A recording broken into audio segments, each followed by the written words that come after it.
হে everyone, আমি অঙ্কিতা চলে এসেছি আবারও একটা নতুন ভিডিওর সাথে। বিকেলবেলায় এই গ্রসারিগুলো রিসিভ করেছিলাম অ্যামাজন থেকে, সরি ফ্লিপকার্ট থেকে। আর তারপরে দুজনে মিলে রেডি হয়ে বাচ্চাদেরকে রেডি করে নিয়ে বেরিয়ে পড়েছিলাম একটু ঘুরতে। এমনি একটু স্ন্যাক্স, টুকটাক আইসক্রিম এইসব খেতে বেরোচ্ছি, তাই টোটো করেই যাব, গাড়ি টাড়ি আরও বার করলো না।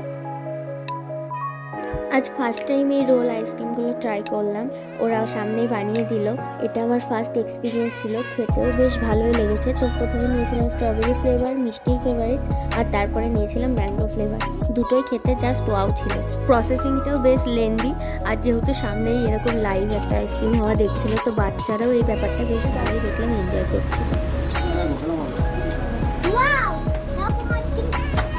এরকম তো খাওনি এর আগে, ওর জন্যই তো বললো আমি যেটা খাও ভালো লাগে।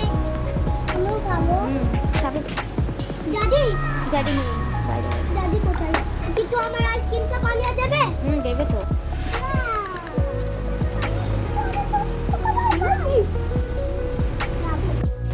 এবার ইয়েলো আইসক্রিমটার প্রসেসিং হচ্ছে, ম্যাঙ্গো আইসক্রিমটার প্রসেসিং হচ্ছে। এইটাতে যেটা বুঝলাম যে ফ্লেভারগুলো বেশ স্ট্রং, যার জন্য খেতে এত ভালো লাগছে। যেহেতু এরপরে ওয়ান স্কুপ করে এমনি ওই রেডিমেডগুলো নেওয়া হয়েছিল, তো এইটাই বেশি ভালো লাগলো খেতে। এরপরে অল্প কিছু স্ন্যাক্স প্যাক করে নিয়ে বেরিয়ে আসলাম। আর তারপরে দেখলাম সামনে বসেছে ফুচকা, আর আদির বাবা ইচ্ছা প্রকাশ করলো যে খেতে ইচ্ছা করছে। চলো তাহলে অল্প করে খাওয়াই যাক। তোমাদের সাথে একটা ছোট্ট স্টোরি শেয়ার করি। বিয়ের পরপর প্রথম দিকে যখন আমরা বেরোতাম আর ও কিছু খেতে চাইতো, হয়তো বললো ফুচকা বা ওই রাস্তায় যে লস্যিগুলো পাওয়া যায়, এরকম স্ট্রিট ফুড খেতে চাইলে আমি বলছি, ও বলতো তুমি খাবে, চলো খাই। ও না, তুমি খাও আমি খাও। পরে বাড়ি এসে বলতো তুমি খেলে না, সেই কারণে আমারও খাওয়া হলো না। তো এইটা এক্সপিরিয়েন্স করতে করতে এখন ও আমাকে কোনো খাবার অফার করলে ওকে কোম্পানি দেওয়ার জন্য পরিমাণে অল্প হলেও চেষ্টা করি যে না, একটু মুখে দিই খাই, তাহলে ও অন্তত খেতে পারবে সেটা মন খুলে।